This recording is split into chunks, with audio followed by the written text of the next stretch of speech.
This is a journey into a world of mystery and deceit, a fantastical place full of UFOs, strange encounters, and stories of alien abduction. My name is Nick Cook. I'm a defense journalist. My job is to investigate secret programs, the shadow defense industry, worth billions of dollars but hidden from public view. I dig out evidence of clandestine technologies concealed behind a network of false trails and military smokescreens. In this film, I'm going into a world that is taboo for a journalist like me. Now, more people than ever believe in UFOs.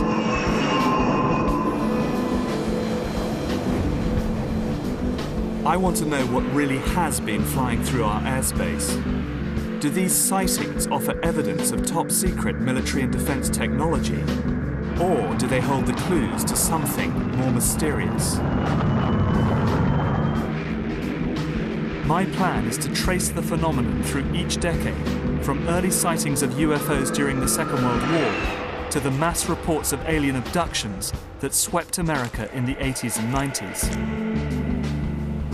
In between, I'll be investigating such landmark cases as the Roswell incident and the Zamora sighting to try to answer the question, are UFOs real?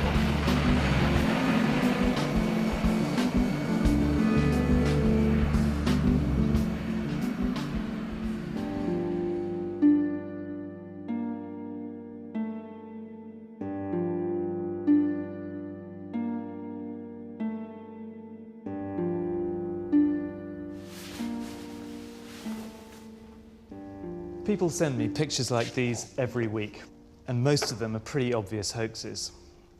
But very occasionally, something genuinely intriguing arrives, like this one, for example, a picture taken by a Canadian Air Force pilot on a military exercise, and what it shows is indeed quite startling. I've seen many pictures like this, all of them taken by aircrew, people who are trained to record data. UFOs are a taboo subject in the military, and very much for an aerospace journalist like me. Pilots who report them risk being grounded, or perhaps even referred to a psychiatrist for an assessment. So these pictures tend to arrive on my desk anonymously, and for good reason. But these pictures resonate with me because the matter of who you share airspace with when you're traveling at twice the speed of sound really is a matter of life and death. I've spent 20 years writing about leading-edge aerospace technology. I've probably interviewed thousands of pilots in that time. A handful of them are reporting UFO incidents that are genuinely mysterious. I want to know what it is, though, these men are really seeing.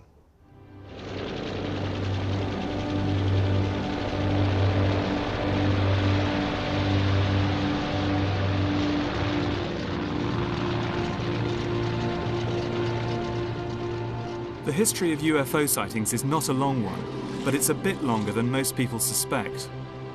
To start to make sense of UFOs, you must go back 63 years.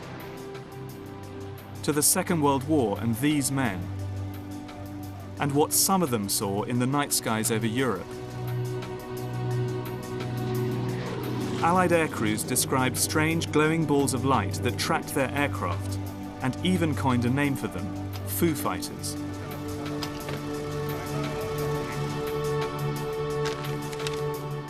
This is one of the first recorded reports of a UFO sighting. It's taken from the official RAF archives, and it is highly unusual. It recounts the story of one pilot officer called B.C. Lumsden, who saw something extremely unusual during a bombing raid over Germany on the 7th of December 1942.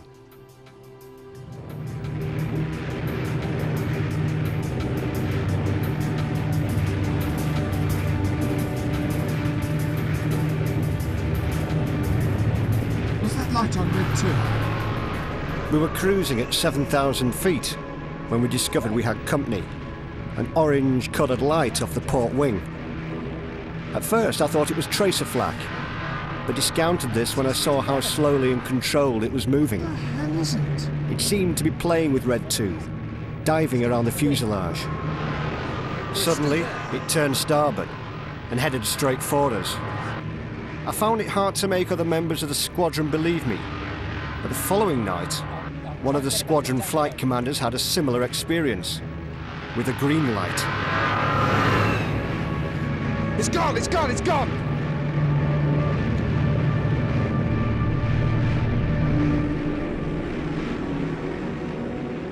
A handful of Foo Fighters sightings could be dismissed as pilot error, but there were hundreds, if not thousands. Could they really just be the hallucinations of tired or terrified men? I've decided to find out more about these strange balls of fire.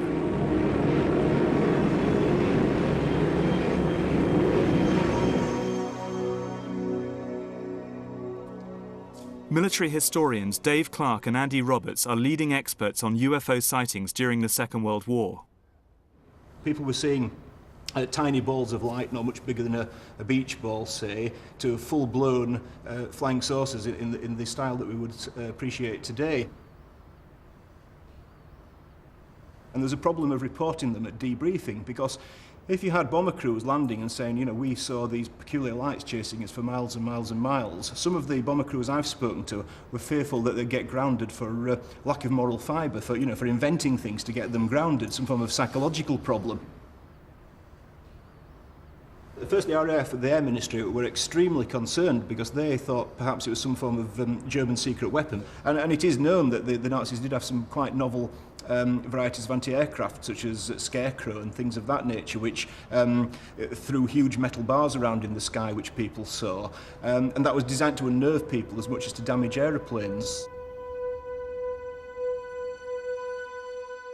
These designs, lifted from secret engineering blueprints seized by the Allies at the end of the war, show just how radical the Nazis' aerospace programs were. And it was plans like these that were unsettling the Allied forces. Going through American files of the kind of technological plunder operation that they did on Germany after the war, they do describe technologies that could be pieced together to develop a kind of Foo Fighter type weapon.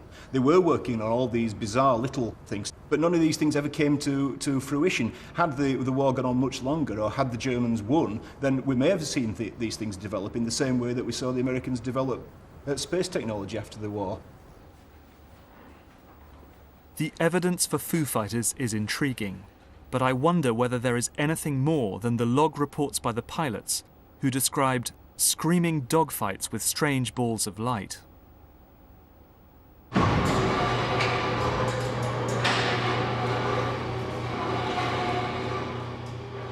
I've come to meet American technology historian John Dering. He has first-hand information on the development of Foo Fighters. I interviewed a German aircraft engineer who had actually worked on these vehicles in the prototype stage and in the early phases of production. These were vehicles that were unmanned. They were what we would probably best describe today as unmanned aerial combat vehicles. These were vehicles that were not just sent up for surveillance purposes. They actually had a purpose of remotely controlled to engage the Allied aircraft, the bombers in particular, by basically trying to apply a mechanism that was not necessarily a catastrophic destructive effect, such as blowing the Foo Fighter up and taking the aircraft down. This was intended to be something that could be reused multiple times. There's plenty of anecdotal evidence that Allied air crewmen saw these things over Germany, but what about hard evidence on the ground that this technology was actually pursued by the Germans? One of the reports that I have seen and looked over was in reference to a project in the Black Forest that involved a small vehicle that was specifically intended to be an interceptor for advanced air defense against Allied bombers. Now that document actually came from a U.S. intelligence officer, and so I have pretty high certainty that that was real.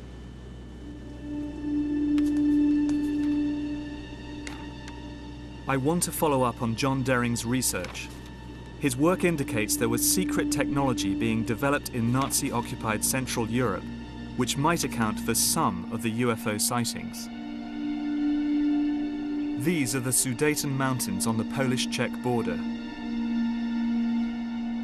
During World War II, this beautiful valley was home to some of the finest scientific minds of the Third Reich.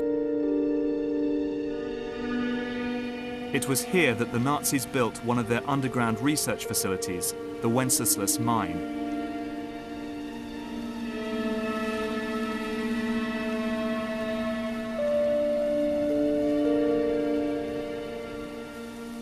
I'm meeting Polish military historian Igor Witkowski, who will guide me round the mine, a vast underground complex hidden away from Allied bombs, which Nazi slave labour carved out of the Sudeten mountains. Example of a surface infrastructure being kind of a reflection of the underground festival. Here, in the desperate last months of the war, that German scientists worked around the clock to produce Kriegensscheiden, the war-winning technology that might produce a stunning knockout blow, even as the Nazis were being pushed back towards Germany.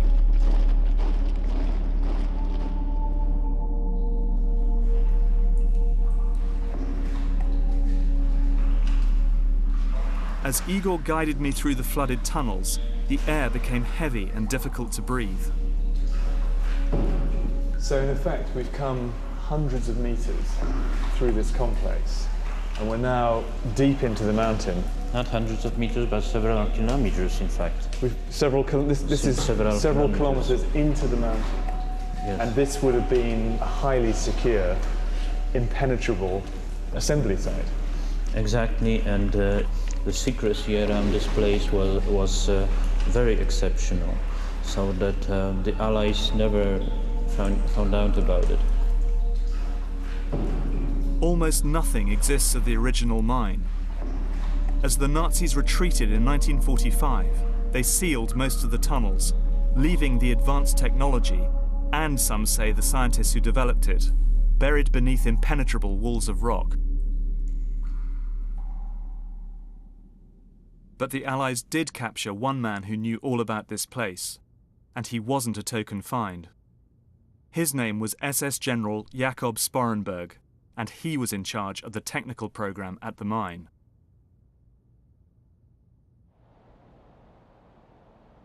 What he revealed astonished his interrogators. Indeed, I find it astonishing 60 years later. He spoke of a secret experiment attempting nothing less than to conquer gravity. He described a bell-shaped device that needed enormous amounts of electrical power. It was made of a hard, heavy metal and filled with a mercury-like substance that was violet in colour and glowed when under test.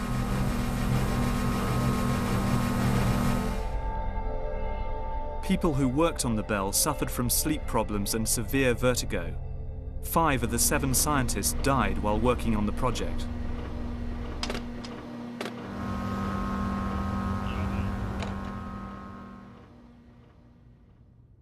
In a memo to Hitler, the scientists wrote, "It is in our opinion that the scientific results ascertained from our experiments with the bell are truly decisive for the war."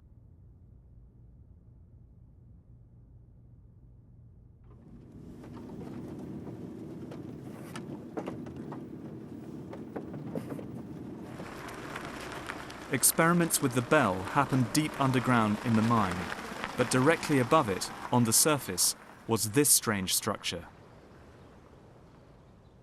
Called the flytrap, it first showed up on an Allied aerial reconnaissance photo in 1944.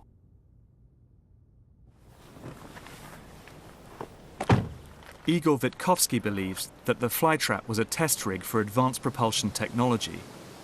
In other words, flying saucers. There is an extremely strong and thick steel reinforcement of the pillars, which means that it was to withstand some great forces working on it. How did it work? We don't know exactly, but we do know from Sporenberg's evidence that the bell was a revolutionary device, and the flytrap, designed as its test rig, was fed with underground cables running to the heart of the structure. So the cabling led down here, Right or away rather from the power station over there. yes, up to the flytrap. Right. It was Well, they're actually virtually filled with high voltage Yeah. cables, as thick as an arm. Right. You know, that thickness. I have photographs of them, and that's just another strange fact that point out to such a possibility that it would have been used for some experimental purposes. I mean, they're actually pretty sizable. It's kind of like 1.5 meters of concrete-lined ducting down here. Yes, exactly. Pretty solid. So it all adds up to, I mean, pretty strong evidence that the power station over there was feeding this tremendous amount of power to the facility, the fly trap over there. Just there, exactly. Yeah, yeah. In a way, very strong. What Witkowski has uncovered is interesting.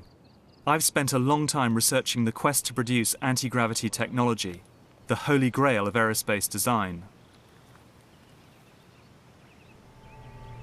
Is it possible that the UFO sightings over Nazi Germany were related to this quest?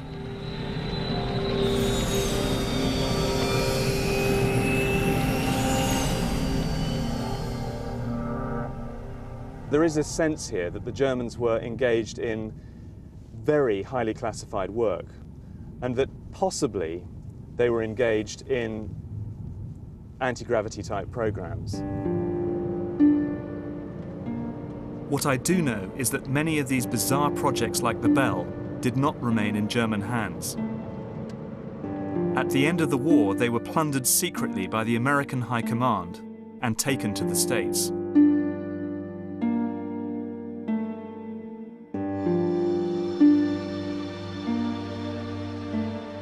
The speculation about Foo Fighters was about to be overshadowed by one of the most sensational UFO sightings of all, the 1947 incident at Roswell in New Mexico. That's where I'm heading next.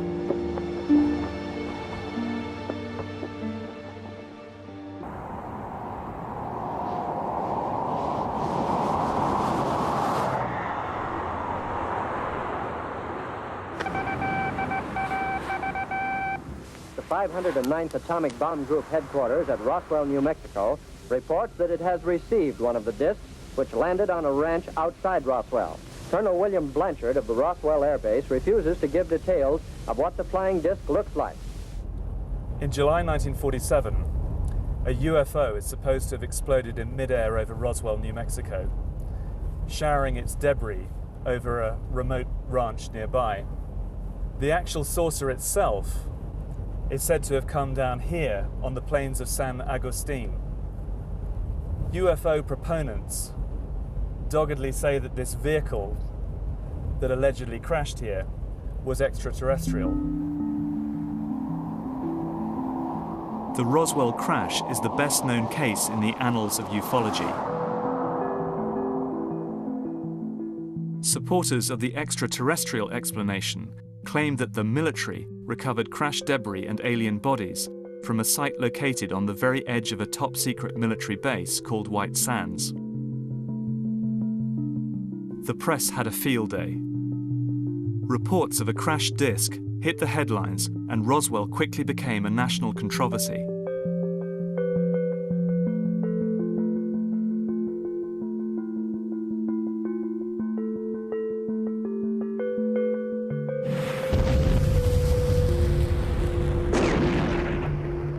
The military were quick to quash stories of bodies, but their denials just fueled the belief that they were hiding something.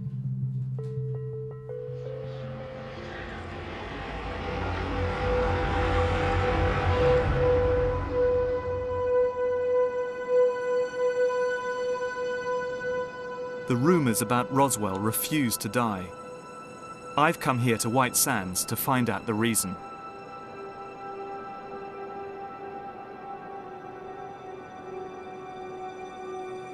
There's something strange about the sky here. I'm over 5,000 feet above sea level, and the air is crystal clear. I've come to meet Mike Smith and Wayne Matson, two ex-Air Force officers who have lived in the area for some time. Mike explains that the desert climate can throw strange shapes into the air.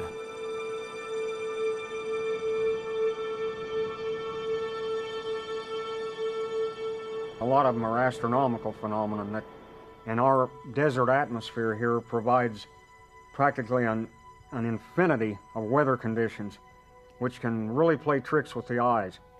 And I have seen things that were perfectly explainable that really looked like something totally extraordinary, but they were explainable. And as Wayne tells me, even cloud formations can be misleading. Lenticular clouds are often mistaken for UFOs. Pretty extraordinary, aren't they? Lenticular clouds the wind comes hitting the mountains, swoops up, and as it goes over the top, the clouds form.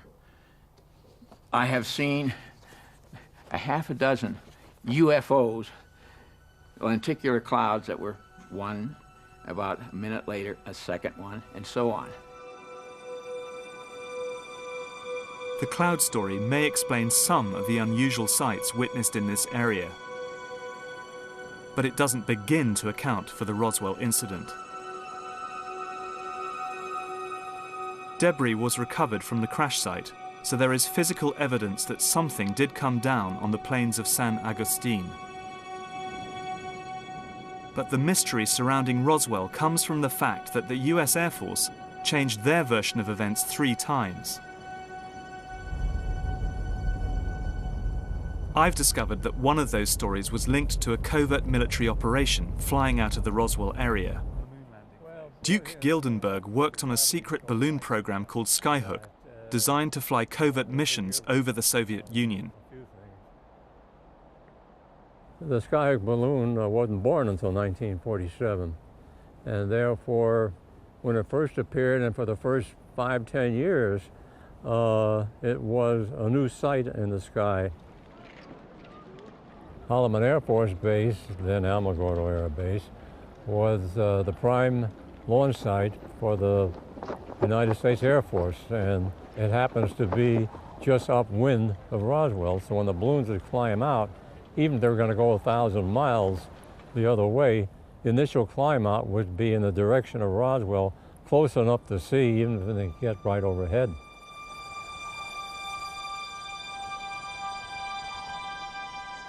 Every flight we flew generated UFO reports. In fact, for a while, we were even using it as a backup tracking system. We call up a town and say, anybody see a UFO this afternoon? Yeah, one to the, okay, what direction? To the south? Okay, keep an eye on it. We allowed them to remain UFO reports with the hope being that once they got over the Soviet Union, they'd still be registered as UFO rather than our reconnaissance balloons.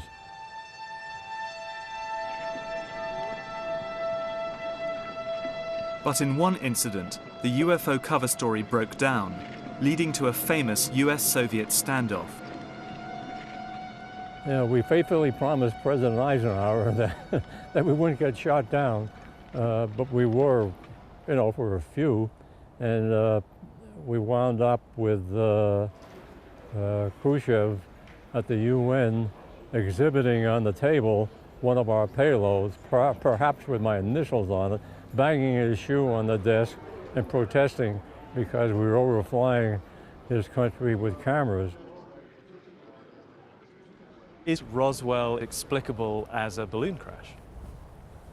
That is correct. I worked on the Pentagon report for months and months and months, and looking at all the testimony, it was really obvious that one was a balloon landing in '47. There was another one maybe a couple weeks later that wound up being described in the Telegraph to J. Edgar Hoover, and it described it as a balloon. As credible as Gildenberg's explanation sounds, I'm not convinced. I've come across a memo that suggests there was more to the incident than the Air Force was admitting. For the way Joe tells the story.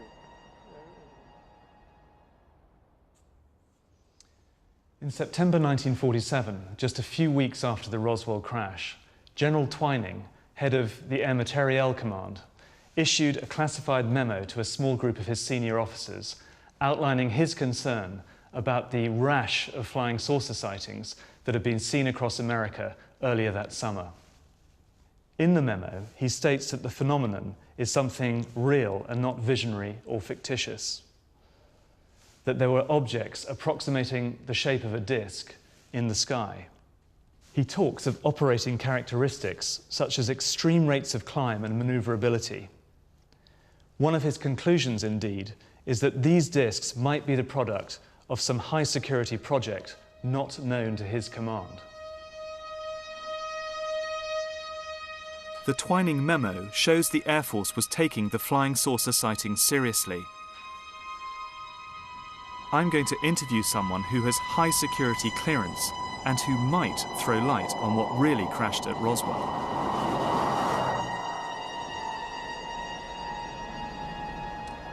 I'm here to see John Alexander, Vietnam vet, ex-Special Forces and military intelligence. He's taken a close interest in the Roswell incident.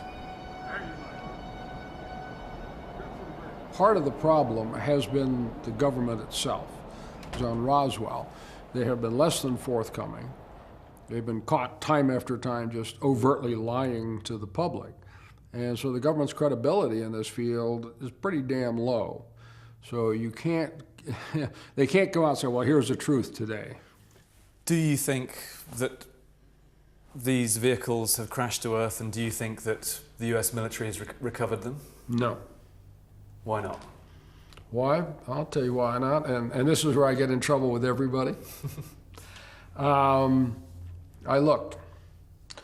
I am, kind of the one person who has gone nose to nose with the head of all of the intelligence agencies and whatnot. We looked from a historical perspective.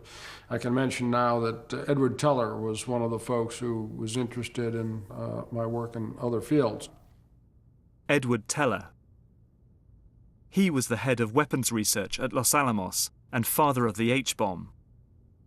If alien technology had been found by the military, he would surely have known about it. I actually had him over for dinner. We had this discussion. He was not opposed to the notion of UFOs. We always said if 5 people knew at that time, Teller would have been one of them, because understanding energy, and he was the one who was working on the most advanced energy source known at the time, and you get the absolutely not.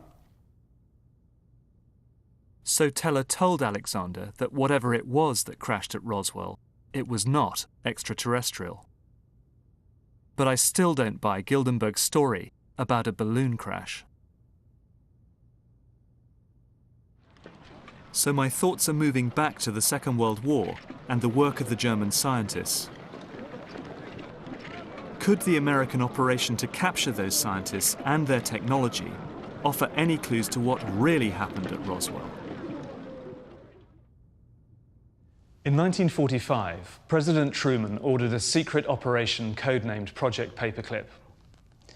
It instructed the US military in Germany to round up German scientists and persuade them to carry on their work in America.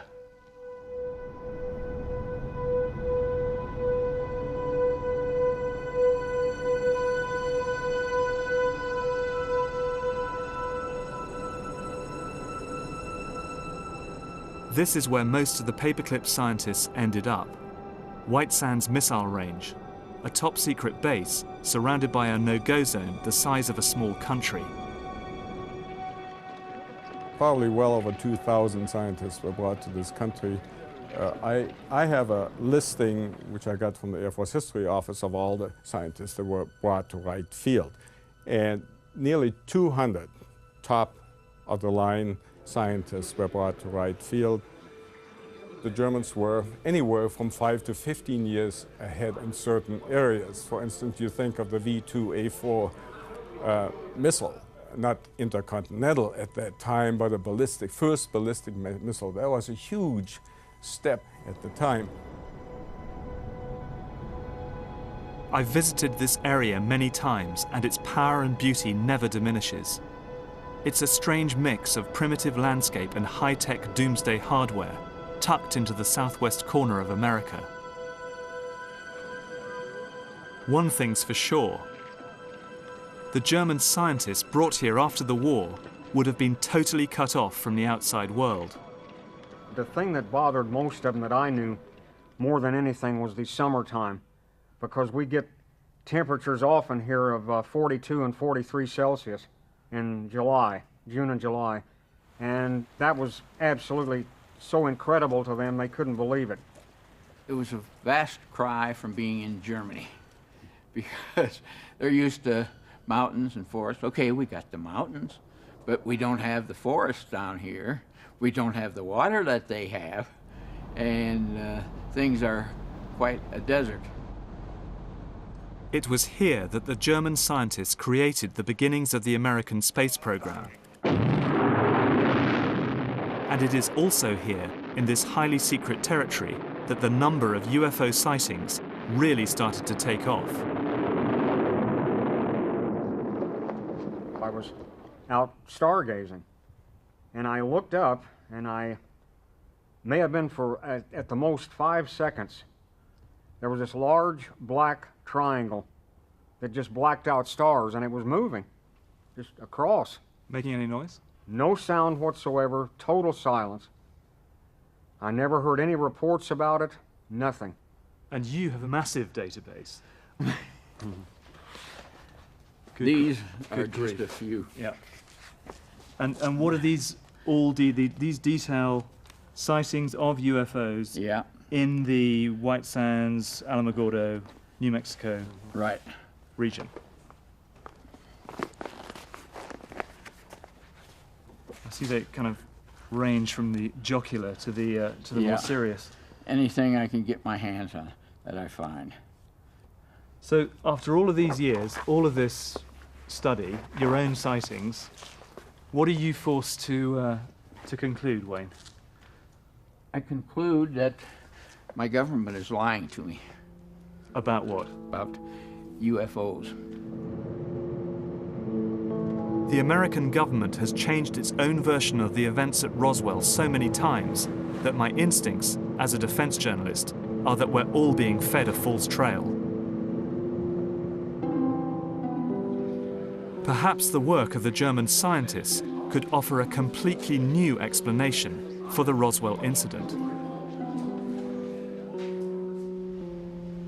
What evidence do you have that the Germans were working on flying saucer technology?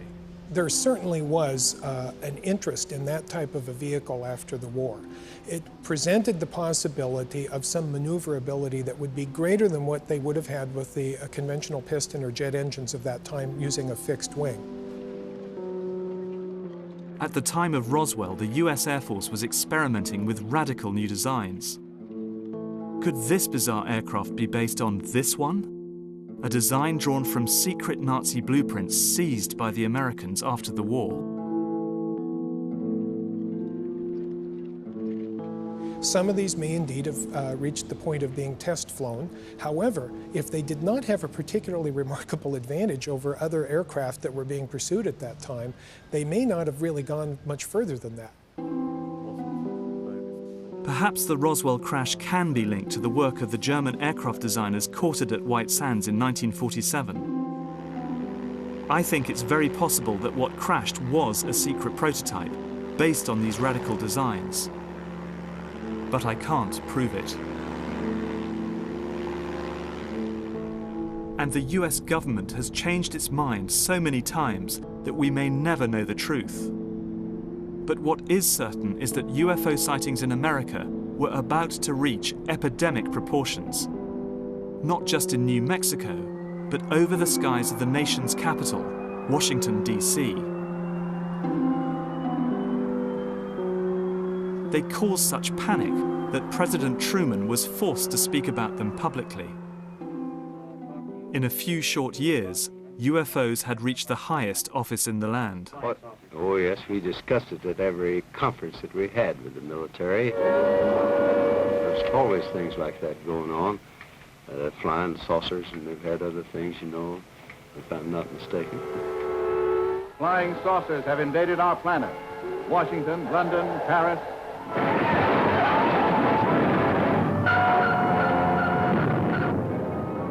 America was about to go saucer crazy. The best of our knowledge, my wife and I are the only ones left alive.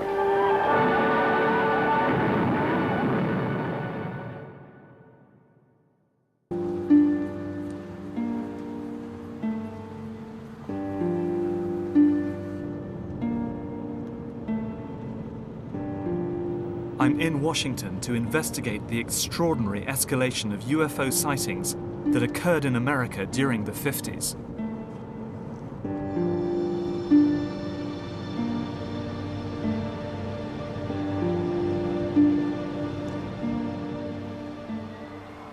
In 1952, a series of strange lights were seen over Capitol Hill.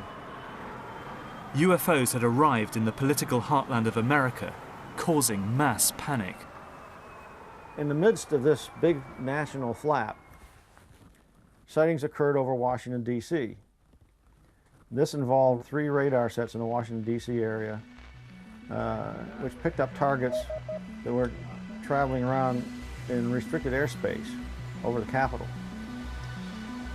This couldn't be ignored. It had all the makings of a national emergency. Whether it was alien visitors or, as many in the military suspected, advanced Soviet spy technology, the Air Force needed to act fast. Jets were launched against the UFOs, and the military made sure their actions made headline news. The intention was to reassure the public, and it might have worked, but for the fact the following weekend, the 19th of July, the UFOs were sighted again. 1,000 people called in reports, including staff from President Truman's office. The government had to be seen to act. This man, General Sanford of the United States Air Force, was given the job of reassuring the nation and explaining to people what they'd seen. In pursuit of this obligation, since 1947, we have received and analyzed between 1,000 and 2,000 reports that have come to us from all kinds of sources. Of this great mass of reports, we have been able adequately to explain the great bulk of them. So here he was saying specifically they're not a threat to the United States, the implication being the Air Force is doing its job when there's no threat out there, in spite of the fact that the Air Force internal documents had said, you know, well, it might be Soviet, and used that as a reason to investigate and so on. The Air Force's commitment to act on the UFO problem would result in one of the biggest military investigations in American history. The Air Force, which had secretly been investigating UFOs since 1947, were forced to set up an open inquiry. Called Project Blue Book, it promised to investigate each separate sighting report that was filed by the general public. In spite of Air Force intelligence claims there was nothing to worry about, the US Air Force was actually taking UFOs very seriously indeed. The man at the forefront of Blue Book's investigations was Dr. J. Allen Hynek. Hynek was employed by the Air Force. He interviewed thousands of witnesses and collated some of the public's most bizarre encounters. Have you ever seen a meteor with headlights? No, I've never seen a meteor with headlights. But one might see a meteor that looked like it had headlights. Well, however, I do not drink, and this had some kind of light on the back. All right, good, fine. Hynek was a skeptic. During the course of his investigations, he was able to attribute many of the sightings to natural phenomena. All of them saying that they saw it predominantly in an eastern direction. Now, if it had been extremely close to any one of them, it could not have been seen to the east by all the people. And observers west of Elgin, but Project Blue Book had severe limitations. No military sightings were included in its pages. Instead, they were immediately classified and buried deep in the files of the Pentagon. Much to Hynek's frustration, because reports by Air Force pilots, of which there were many, intrigued him very much. But now we can tell the story of one such sighting for the very first time. It involves the early reconnaissance missions by the United States over the Soviet Union.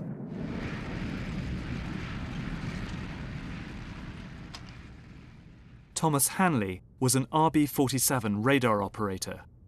one of the first Cold War spies in the sky. When you're flying, you are always aware of anything in your airspace. One particular night, the aircraft commander saw a bright light coming towards us.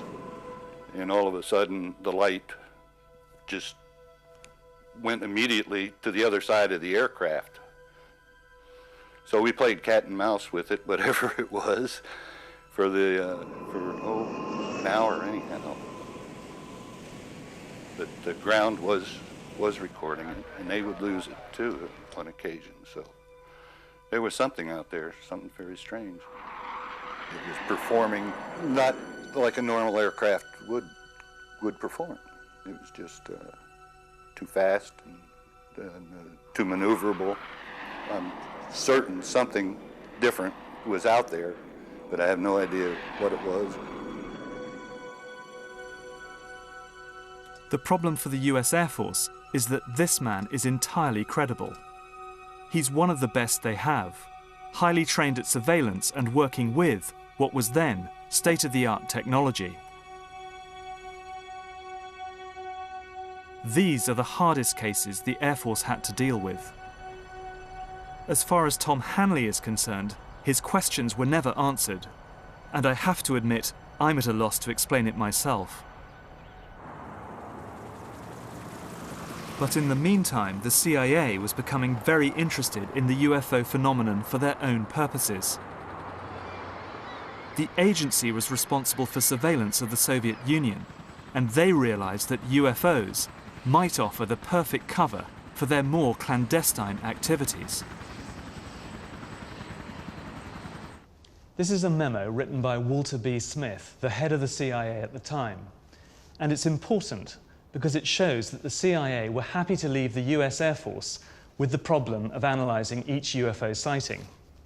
I suggest, Smith says, that we discuss at an early board meeting the possible offensive or defensive utilisation of these phenomena for psychological warfare purposes. This is a pretty stunning document, but when you read something like this, what you've got to keep in mind, first and foremost, is its context. The context, of course, was the Cold War and the struggle between America and the Soviet Union. But what really set the UFO story running for the CIA was the death in 1953 of this man, Joseph Stalin.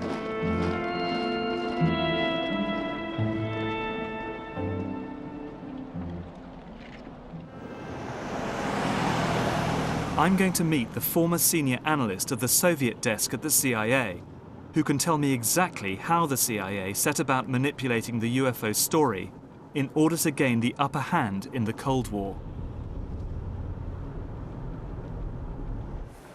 Melvin, hi. Dick, hi. Good to meet you. Good to meet you.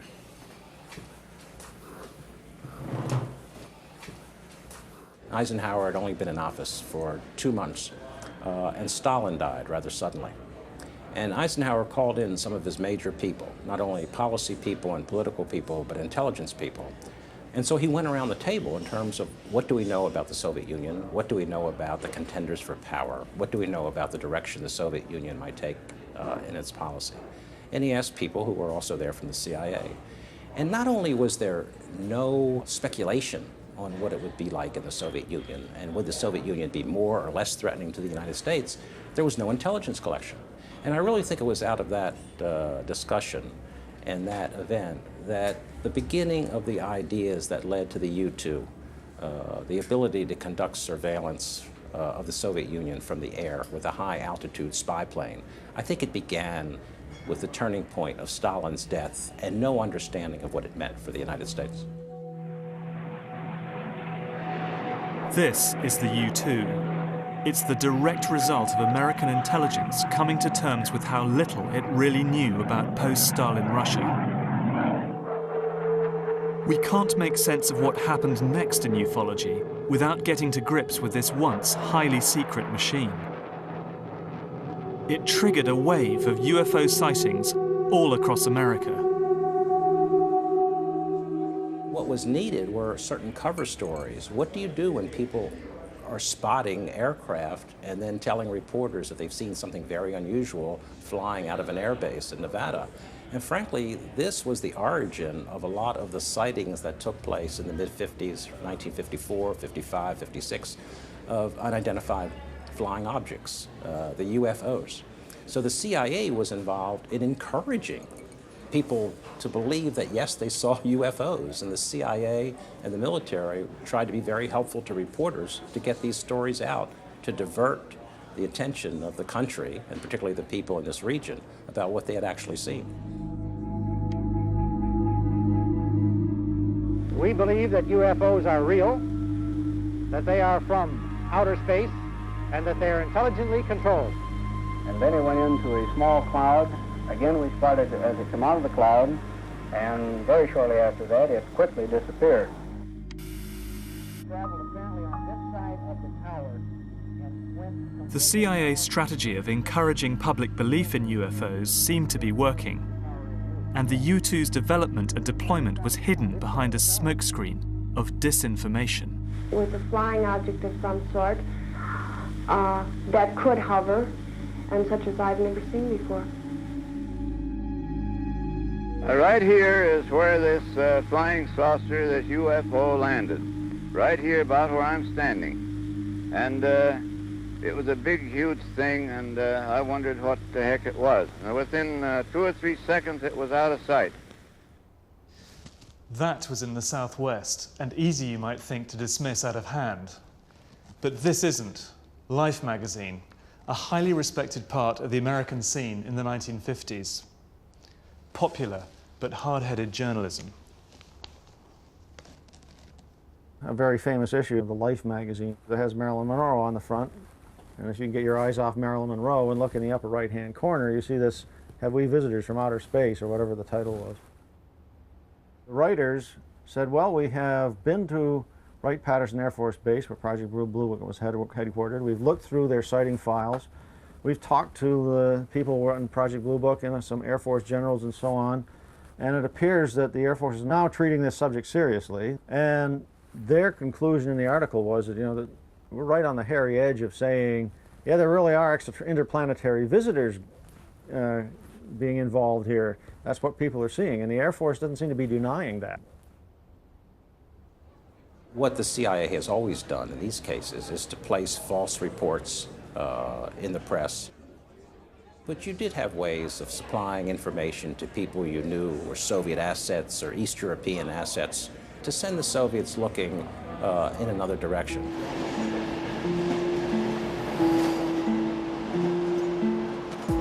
The real targets of the flying saucer fever were, of course, the Russians. What did they make of the UFOs, I wonder? Уважаемые пассажиры, электропоезд до станции «Аэропорт» отправится в 18 часов 4 минуты. I've come to Moscow to talk to Igor Sinitsyn, a former KGB operative who was the personal aide to the Bureau's number 1, Yuri Andropov.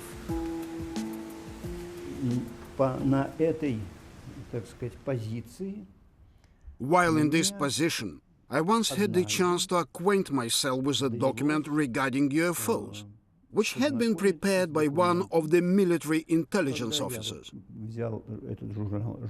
So, when I read this series of articles on UFOs, I decided to give it to Andropov to read.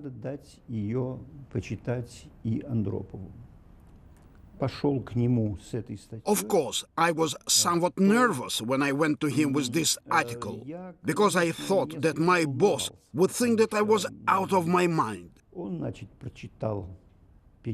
He read through the translation and began to study it very closely.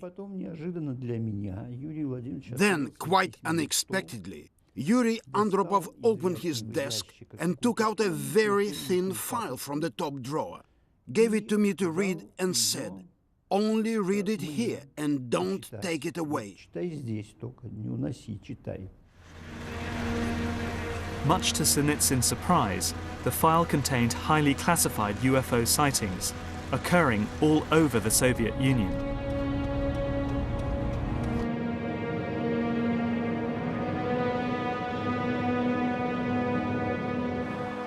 What people saw behind the Iron Curtain was what the CIA wanted them to see. Not classified American technology, but something from outer space. But back in America, the UFO story was about to enter a new phase. A reliable witness reported a clear sighting of a UFO and its alien occupants. The first convincing close encounter of the third kind.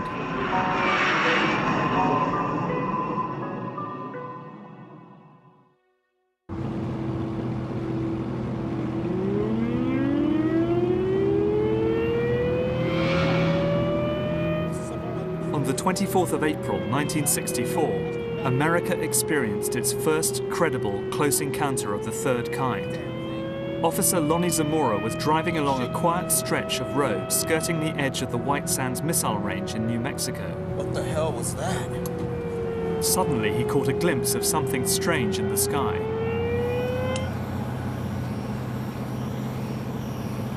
Whoa.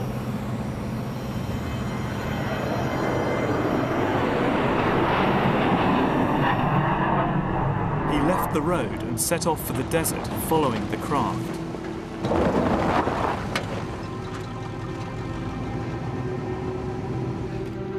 He caught sight of a shiny object, now landed, about 200 yards away. As he looked over, he saw two figures in white coveralls, close to what looked like a flying saucer.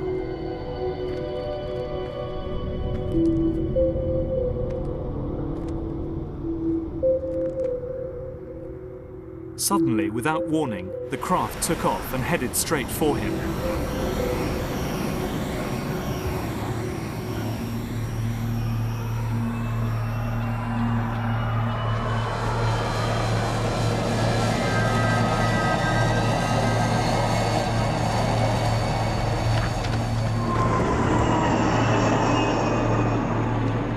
And as quickly as it had arrived, it disappeared off into the distance at high speed. This statement by Lonnie Zamora is one of the most intriguing UFO reports on record. It made headline news at the time. Everyone acknowledged that Zamora was a first-class witness, a police officer, a man not prone to exaggeration. The Zamora case remains one of a handful of unexplained sightings in Project Blue Book. When investigators arrived at the scene, they found an impression in the soil surrounded by burnt brushwood. Zamora was so distraught that he insisted on seeing a priest before handing in his report. The US Air Force was under pressure to explain what had actually landed. But there is one man who claims he knows what Lonnie Zamora saw. Duke Gildenberg had access to top-secret flight logs at White Sands and carried out the official investigation into the case. That very same day, we had a mission scheduled for the Surveyor unmanned spacecraft that was going to be attached to a small helicopter and then flown all around the range by contractors sampling lava and that kind of thing, which they might see on the moon. On board was the pilot, and then there was an engineer, and they were both in white coveralls. So to us, that identified it almost perfectly. It's too much of a coincidence. Two guys in white coveralls that were doing the mission anyway, and then the sampler, which left a print in the dirt that was identical to what it later left on the moon. I find it hard to believe Gildenberg's explanation. Zamora was a trained police officer, and I'm sure would have known the difference between a helicopter and a flying saucer. To try and make sense of what Zamora saw, we need to go back to the U-2 and to an event that shook the world in 1960.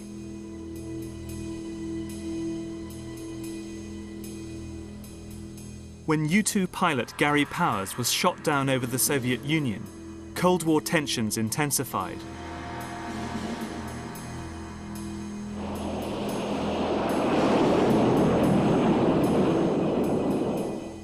The wreckage of his spy plane was put on public display in Moscow. This was a huge propaganda coup for Khrushchev, and it signaled the end of the U-2's covert life. It was understood very early in the U-2 program that it wouldn't be able to fly safely over the most denied areas of the Soviet Union forever. Best it was given a few years. In fact, it flew operationally for just about 4 years, which was longer than anybody expected, before one of the aircraft was shot down. The CIA launched an effort to produce a more workable aircraft with similar or better performance, and one that would be so fast and so high flying that even the best missile technology that anybody could be looking at in those days would have a very hard time hitting it. Richard Bissell was head of the CIA's overflight program between 1956 and 1960. He was the man given the job of replacing the U-2. He had a radical idea about how this might be achieved. We see here that he's urging his technical department to design a new aircraft for reconnaissance missions over Russia. According to Bissell, who had a very good grasp of the technological challenges, the optimal shape for that vehicle would be saucer-shaped. The Avrocar, which appears for all the world to be a flying disc. It wasn't just Bissell who had flying saucers on his mind. Just across the border, Avro, a Canadian-based company, had recruited talented British aerospace designer John Frost to work on a flying saucer. Frost was a visionary, and under his leadership, the company began experimenting with disc-shaped craft. Called the Avrocar, it was a handful to fly and could barely get off the ground, but it caught the eye of the United States Air Force. They bought all rights to the project, and then it simply disappeared.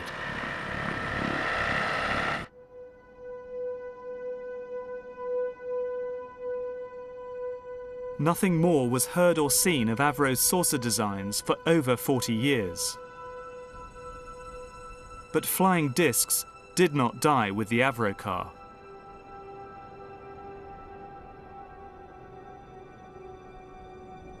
Buried in the depths of the archives, I've discovered some blueprints which reveal something quite fantastic. A supersonic saucer. Called the Silverbug, it was truly revolutionary. The plans show in detail a multi-jet engine craft that boasted amazing maneuverability and speed. It's an intriguing thought that this concept may tie in with the work of the German scientists who brought saucer technology to the US at the close of the Second World War.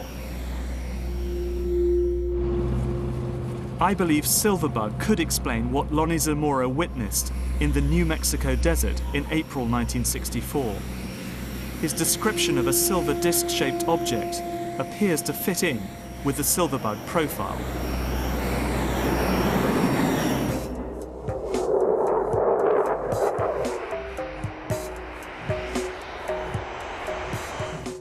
There's plenty of evidence that a host of other covert technologies were being developed by the Air Force during the 1960s.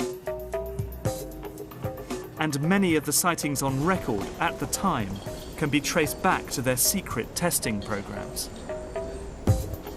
But I've heard there was a significant rise in sightings in the UK at the same time. Could the two be linked, or was the British phenomenon part of something completely different? I'm going back to the UK to find out.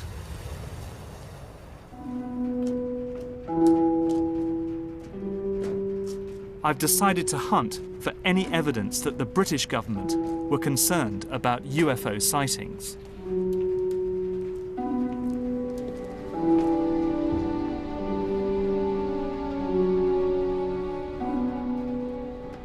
As an aerospace journalist, I've spent many hours poring over old Ministry of Defence memos. They are a revealing record of how past British governments reacted during times of high tension and paranoia over national security.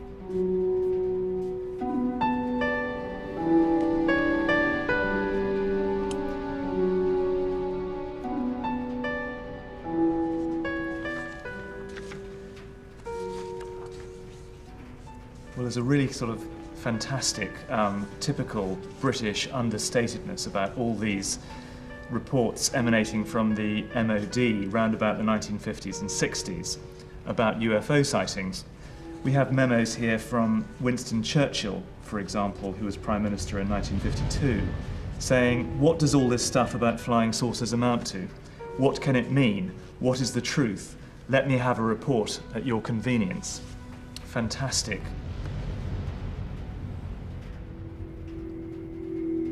Lord Cherwell, head of the Air Ministry, drafted this reply to Churchill. It was typically dismissive. It explained UFO sightings as deliberate hoaxes, optical illusions, mistaken identification, or known astronomical phenomena. But Cherwell was not privy to US intelligence. He had no idea how the increase in UFO sightings in America could be linked with secret developments in defense technology.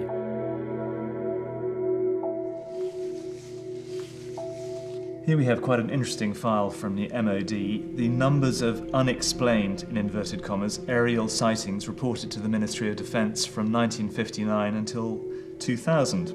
The sightings rise modestly from 1959, when you have 22 sightings, and then up to 95 in 1966. But in 1967, they really jump. They jump from almost 100 to 362 sightings, which is really quite significant and remarkable.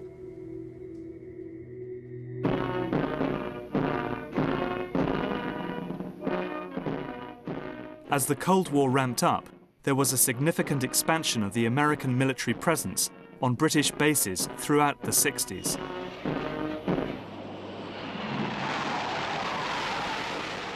I think the height of those tensions, there was something in the order of 18 or 20 US bases on British soil, and you know the tension was ratcheting up, and there was many incidents where there were full air defence alerts, aircraft scrambled, and obviously until aircraft had been able to sort of identify what had been picked up on radar as Russians, they remained until that point UFOs effectively.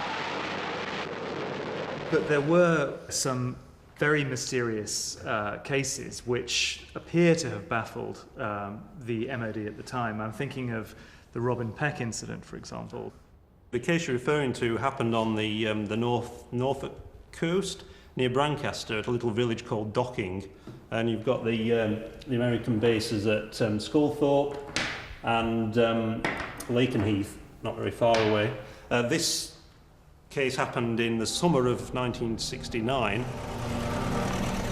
A man called Robin Peck was returning home to this little village quite late at night, after midnight, and his light suddenly failed and his engine started misfiring.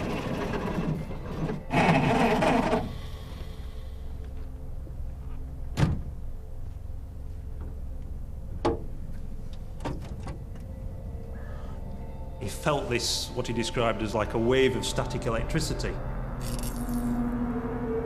And he looked around at about 200 feet from the ground with what he described as a huge inverted mushroom, a brilliant blue, ice blue colour.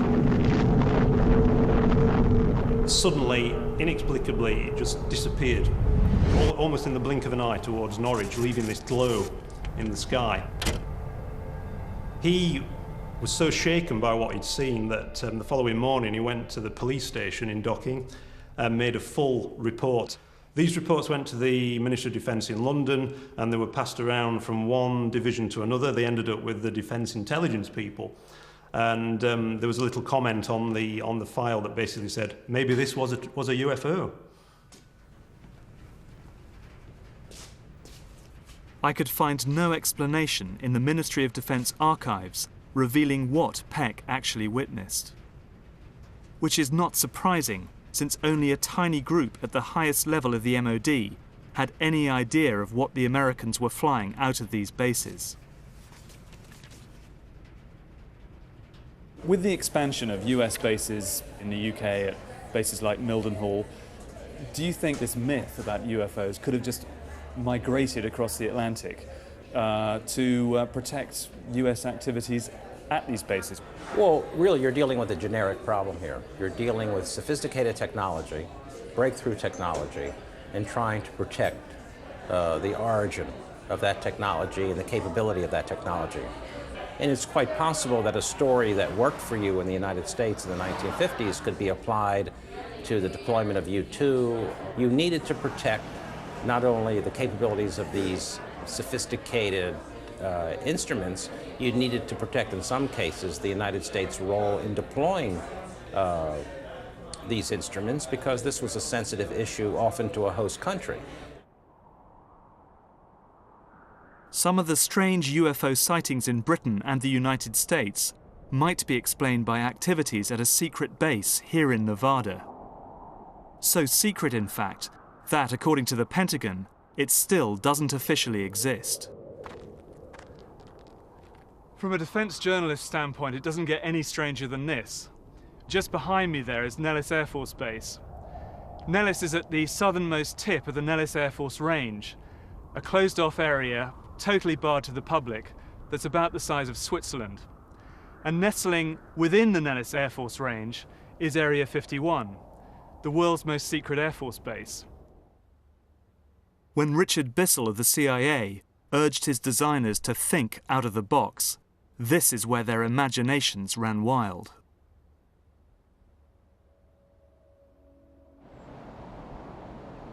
It's the testing ground for the US Air Force's most secret technology.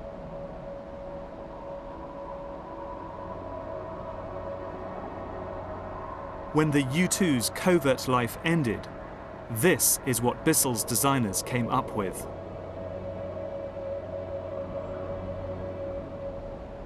The Blackbird is the apex of aerospace technology. When the forerunner of this aircraft first flew, the CIA's A-12, in 1962, from Groom Lake, otherwise known as Area 51 in Nevada, its mission and the aircraft itself was super black. That is to say, it was a super classified aircraft. It's very easy to imagine how anyone catching a glimpse of this aircraft in 1962 might have mistaken it for a UFO. Everything about this aeroplane is strange. It's black, its shape is extraordinary, and its speed, of course, in excess of Mach 3, that's 3 times the speed of sound, would have made it one of the most extraordinary sights that anyone could have seen at that time. Blackbird missions were flown out of the UK at the height of the Cold War. The plane flew at over 100,000 feet at the very edge of space. It was so fast that when it overflew the Soviet Union, it could simply outrun any missile attack.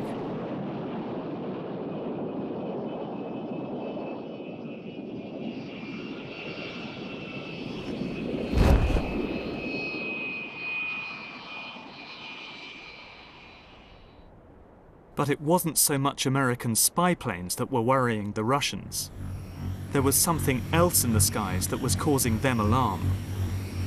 An incident over the small town of Petrozavodsk would trigger the largest study of UFOs on the face of the Earth. Russia's X-Files had begun.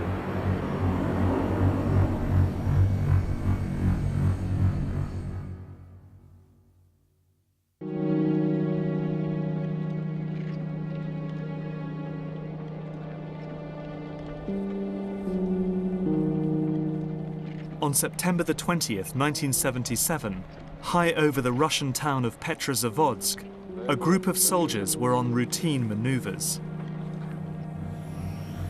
Suddenly, a bright star appeared radiating pulsating beams of light. The object lingered over the town like a huge jellyfish. After a few minutes, it wrapped into a bright half disk and shot off.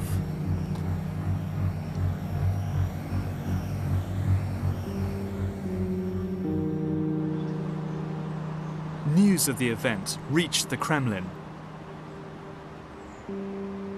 And Yuri Andropov, head of the KGB, gave an extraordinary order that the entire Soviet army should watch the skies for unidentified flying objects.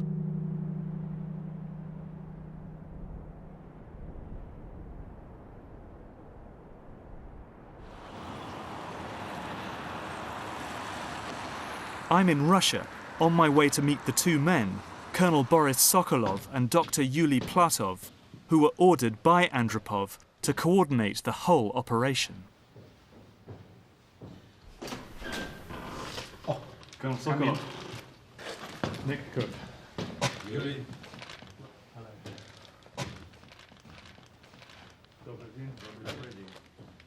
Thank you.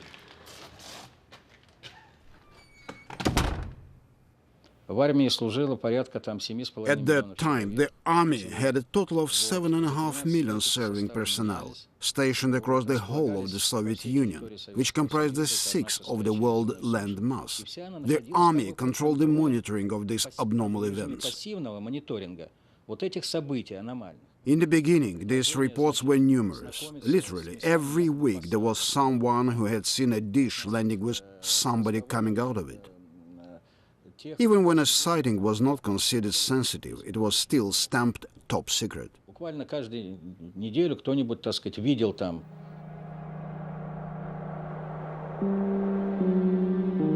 The observations continued every night for 13 years. No other nation has conducted such a long and thorough research program into unidentified flying objects. But as Sokolov tells me, the evidence was inconclusive. I would like to say that it is absolutely certain that in those 13 years there was not a single report of anybody's contact with aliens. Most of the sightings, which were taken by observers and thought to be something abnormal, were in fact, as our research has shown, connected to technical experiments by our own military.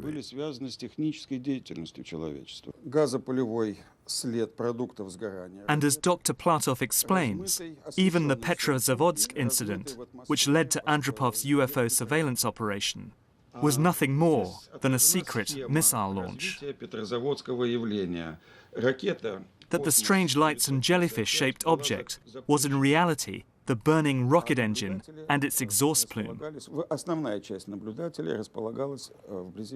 But not every sighting could be so easily dismissed.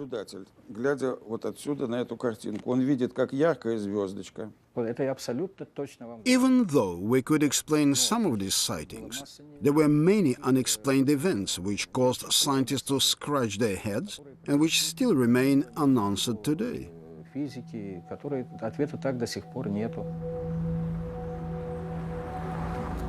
For some, these inexplicable sightings fueled concerns that the Americans were developing a radical piece of aerospace technology, something that behaved and looked like a UFO, that could fly undetected into Russian airspace.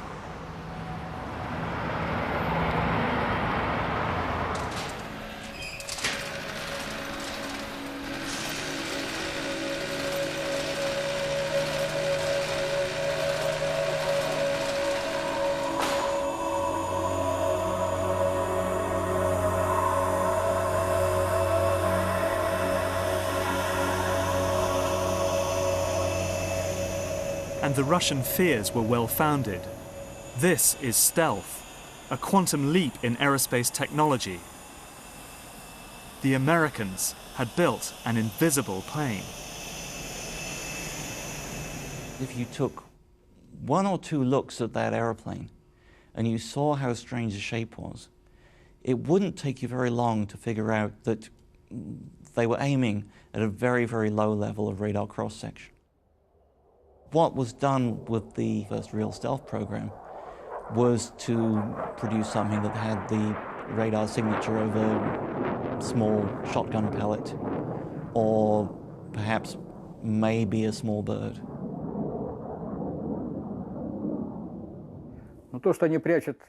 My view is that it was advantageous for the Americans to keep up this kind of hype regarding UFOs. We guessed it was policy to conduct a campaign of misinformation as far as the general public was concerned. Stealth was an enormous breakthrough, and nobody out in the wider world really believed it was possible. Nobody could even imagine that it was possible to do that.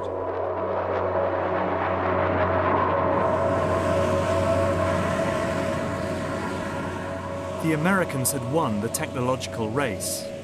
By waging a campaign of disinformation on their own people with the UFO cover story, the CIA were able to hide the existence of stealth from Soviet surveillance for 10 years.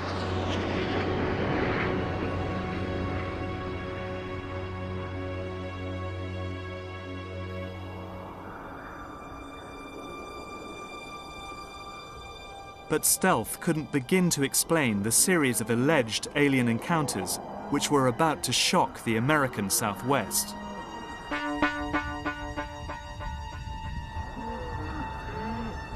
The rectum had been partially removed. The eyes were bulging out. I was horrified at the thought of what could do this in broad daylight. I really did believe something strange was going on. We had one up north where we believed the animal was paralyzed and was alive when it was being mutilated. These horrific events took place all over the plains of New Mexico, an area that had been witnessing UFO sightings continuously since the 1940s. I'm on my way to meet Edmund Gomez. Gomez was a cattle rancher farming right next to the town of Los Alamos, famous for the development of the atomic bomb.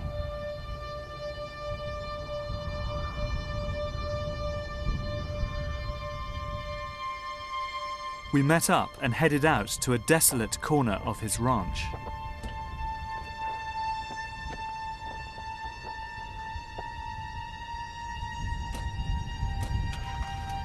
Where are we going? Where are you taking me to?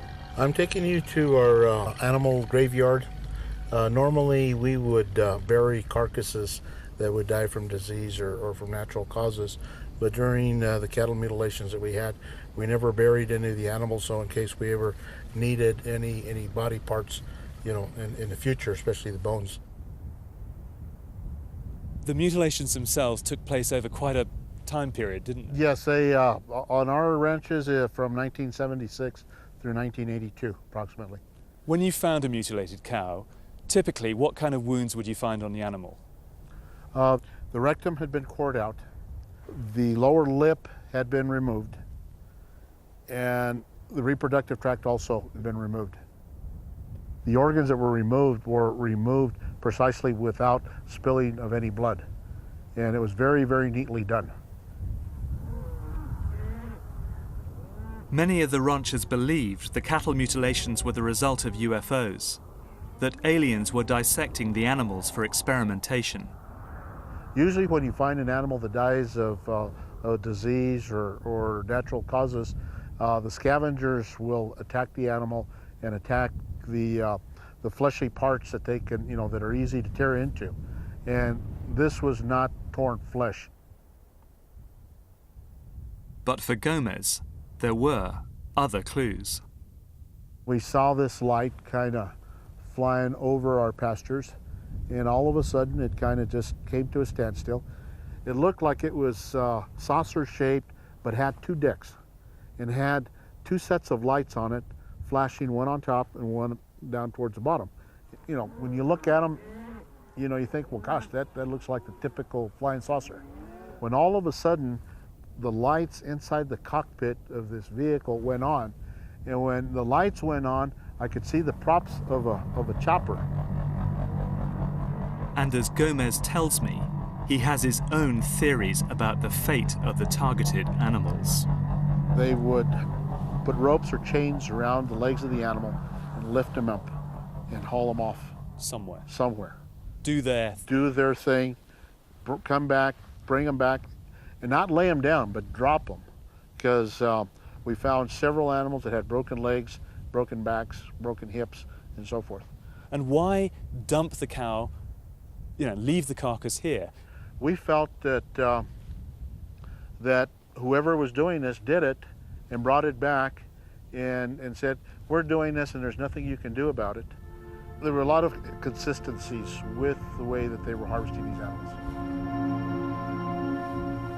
For Edmund Gomez, there are many unanswered questions. He wants the cattle mutilations, which put him and his family out of the ranching business, reinvestigated to bring closure to the whole bizarre and sinister affair.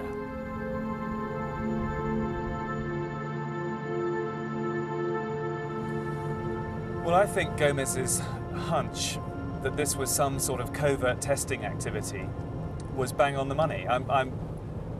From the way the cows were mutilated, from the organs that were removed from the cows, it seems very clear that this was some kind of covert testing, covert monitoring program of some kind of contamination in that region. It also seems very clear that someone is trying to put in some kind of linkage between this mutilation activity and UFOs, trying to dress helicopters up, for instance, to make them look like UFOs in an area where people are very superstitious, very fearful of things they don't understand. So it's clear to me that some kind of disinformation campaign is going on, but the reality is whatever was going on up there has nothing to do with extraterrestrials or UFOs.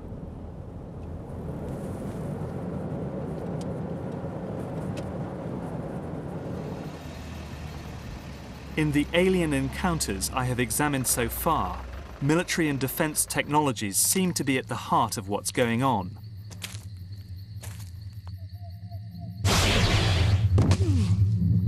But parallel to these stories are other reports of more direct encounters between aliens and humans, which seem to be of a wholly different order.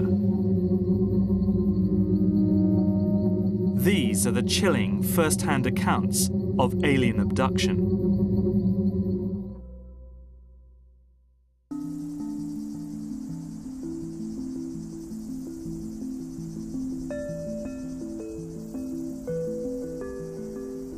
The most challenging aspect of the UFO phenomenon is alien abduction. Throughout the 80s and 90s, stories of abduction swept across the US. Over 2 million Americans claim to have been taken by aliens. These stories followed a pattern. Typically, abductees claimed they had been taken in their sleep to an alien craft, where they were subjected to invasive surgery. Samples were taken. Probes were implanted. Some victims reported they had been abducted not just once, but many times.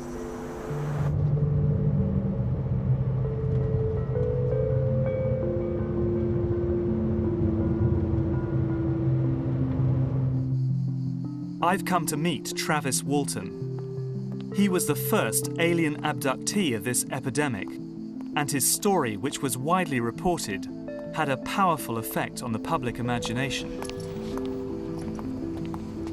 I caught up with him near the Apache Sitgreaves Forest in Arizona, where the whole incident unfolded. Well, there was a group of 7 of us men. We were working up in the mountains, in the woods. We had a tree cutting contract up there. And we just finished a long, hard day's work, and we were headed home. We'd worked late that night, so it was starting to get dark. And as we were driving down this rough track there, we saw light coming through the trees. What the hell is that?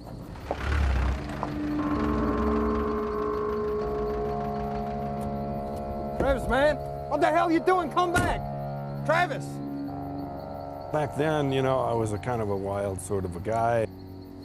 You know, I was showing off, you know. It was stupid. The closer I got, you know, and it wasn't going anywhere, and I was, you know, thinking about how foolish it was for me to be doing this, but I was kind of showing off for the crew a little bit, and they were getting pretty excited and yelling at me to get back in the truck.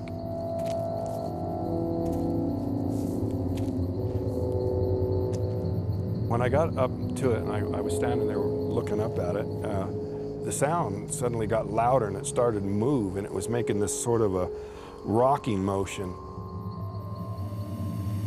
And right at that instant, something hit me.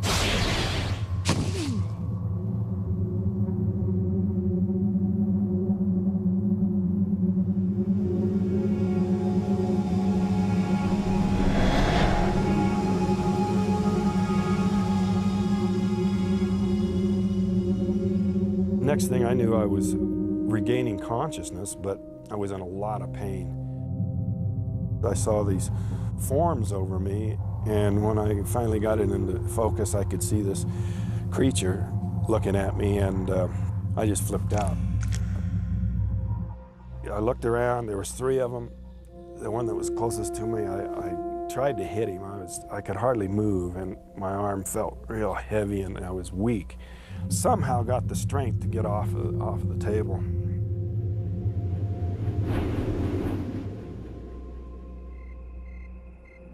Several nights later, Travis Walton reappeared, dazed and confused. I didn't know how much time had gone by. There's something in the conversation, you know, made that apparent to them. He said, "Hey, feel your face," and I felt, and I had this, you know, week's growth of beard, and I was just totally shocked by this. I said, "You've been gone 5 days." I had enough trouble just dealing with the reality of this incredible thing that had happened to me, you know. It was just so hard to explain what I'd been through, and there was nobody to relate to, and, you know, 29 years ago, that was turned to. It was just on my own.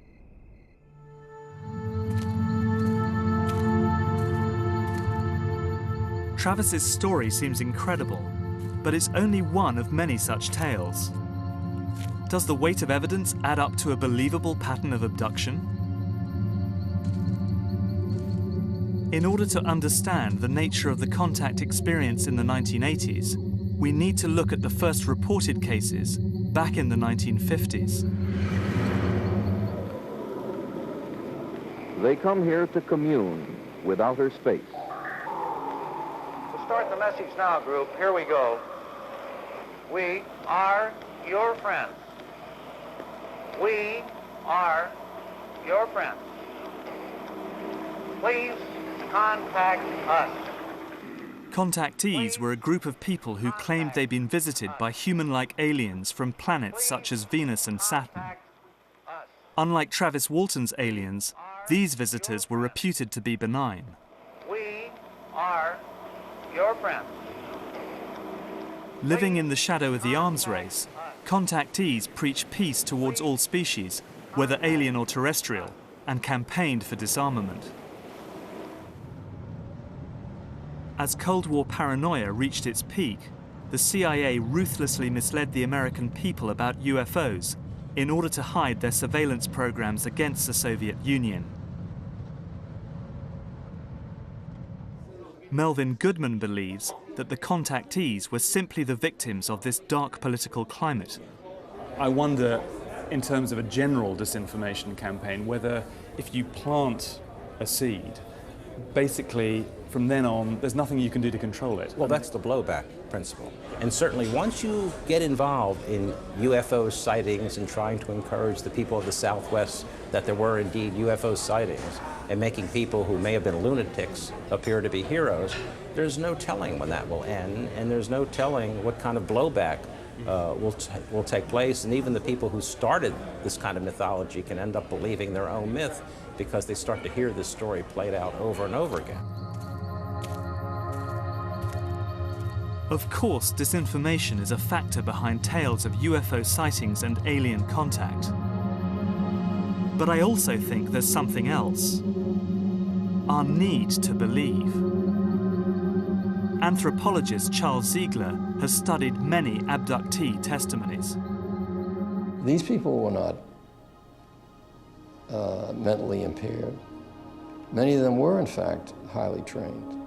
They believed these things. It gave them the same kind of satisfaction that religion gives other people. The notion that we're not alone, that there is some entity that's looking after us, that there's a better place waiting for us when we die. The chief skeptic of all, Dr. J. Allen Hynek, who investigated UFOs for the US military, also became a believer. It was Hynek's interviews and expertise that formed the basis of the 1977 film Close Encounters, directed by Steven Spielberg. I think that we're all interested in having in the re-enchantment of the universe. We want to feel that there are transcendent things out there that we're not aware of and that bode good for the human race somehow. I think this is just a natural human feeling.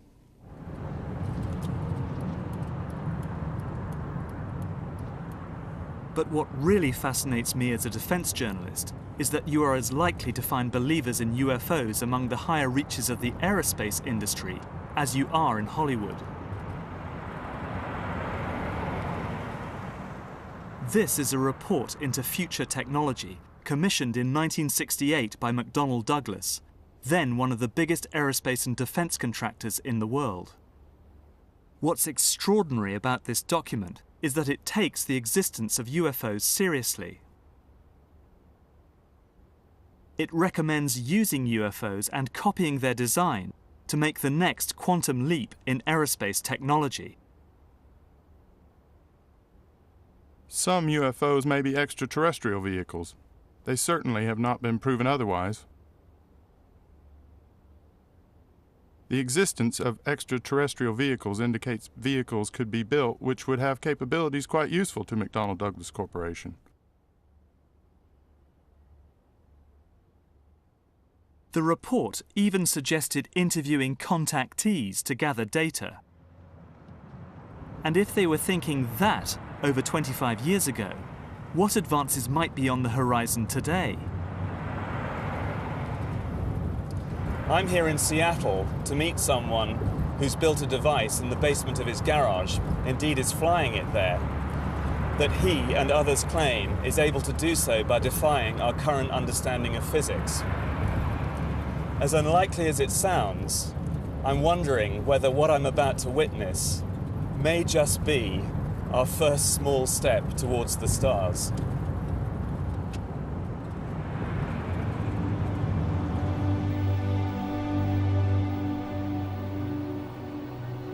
This strange device is made of balsa wood and glue and covered in a layer of aluminium foil.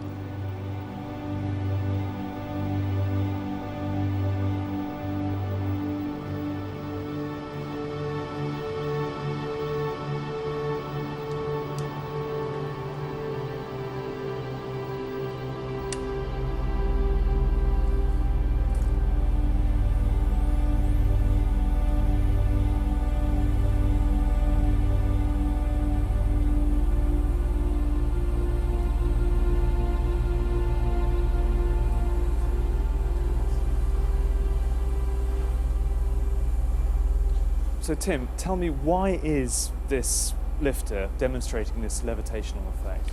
Well, there's an interaction that occurs between the corona wire, which runs around the top, and the foil underneath. Yeah. And there's a 3 to 4 centimeter air gap in between there, and literally a high voltage electric field occurring. Now, there's been some controversy. Is this an ion wind effect? Is it the high voltage literally taking air molecules with it and creating an upward thrust? Or is it something more? Nobody knows for sure how the lifter flies, but one popular theory is that high voltage current flows between the wires, suspended on the top of the craft, through the air, down to the aluminium foil wrapped around the frame. The current literally drags air molecules down with it, creating a downforce, called an ion wind, which provides the thrust needed to lift the airframe skywards. This technology, not just the lifter, but this whole scope of technologies, is almost like looking at the internal combustion engine back in the 1800s. We're trying to take it and say, look, these are real technologies. They have the same flaws that any other technology does, but hopefully they can do things that other technologies can't. So do you think what we're watching here could be the modest beginnings of a whole new industry? Yeah, I think the lifter is literally sort of like the tricycle, and it may not end up becoming the technology that builds the starships of tomorrow, but it at least shows us that given the right circumstances, given the right power, it will work. I'm nearing the end of my journey, and I feel as if I've come full circle. Because what Tim Ventura's lifter reminds me of is the Nazis' secret experiment in anti-gravity propulsion I discovered in the Wenceslas mine.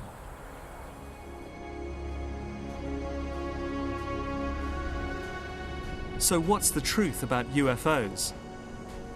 The story of successive attempts to develop radically new forms of flight, conducted under the strictest secrecy, is inextricably bound up with our relationship with UFOs over the last 60 years. Whether it's Allied pilots buzzed by strange balls of fire in 1942, or the Roswell incident 5 years later, there is a strong case to be made that secret military technology offers a convincing explanation for many UFO stories. For me, what is so striking about Roswell is that it's the first good example of an officially sanctioned UFO disinformation exercise. It showed the CIA that UFOs could provide perfect cover for their Cold War activities.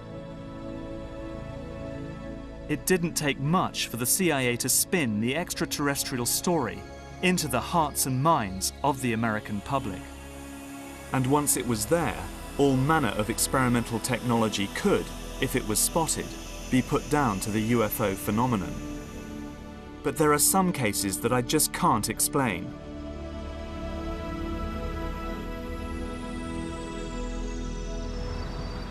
The sightings of UFO Hill in 1952 are still baffling. And Tom Hanley's aerial encounter remains as testimony to the possibility we are not alone. What is certain is that real-world UFOs, the man-made ones, continue to develop.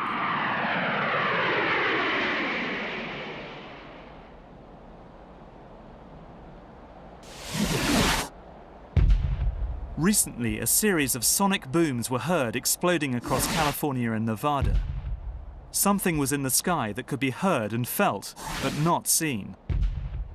Some informed observers, and I'm one of them, believe it was an aircraft traveling at several thousand miles per hour, a secret project known as Aurora. There is no trace of Aurora's physical existence, no evidence of government spending on its development or deployment. But there are tantalizing images that point to its existence. Pictures, for example, like this one. It shows a donut-shaped exhaust pattern, a sign perhaps that Aurora makes use of something called a pulse detonation wave engine. And it delivers a hell of a punch, easily enough power to drive an aircraft to 6 times the speed of sound. But perhaps the most intriguing are these images.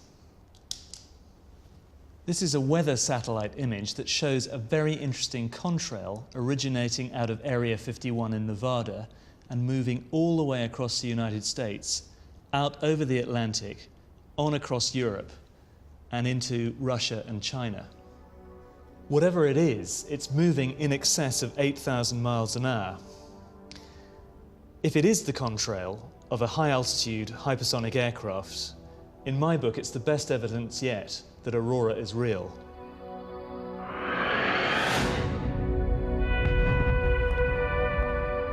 And Aurora's flights will probably give birth to a new wave of UFO sightings. Because whether aliens exist or not, many of us want to believe in them. Perhaps the only way we will ever find out for sure is if we make the leap into deep space ourselves. That day may come sooner than we expect.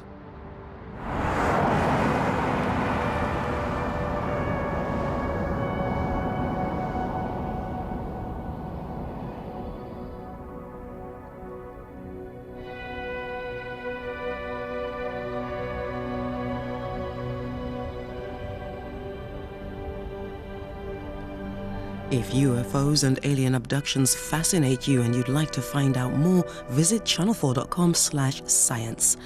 Next, from aliens to alienation, when Grace gets upset by a baying mob in Big Brother.